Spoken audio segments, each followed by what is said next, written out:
Here's an effective way to clean those greasy oven vent filters.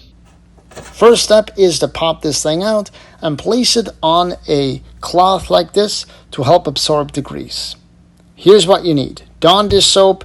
You can put it in a spray bottle and pre-spray everything, and get yourself a brush to help loosen up all the grease and grime.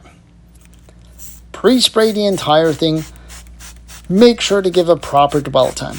Dwell time simply allows the product to do its job, saving you from having to do more scrubbing.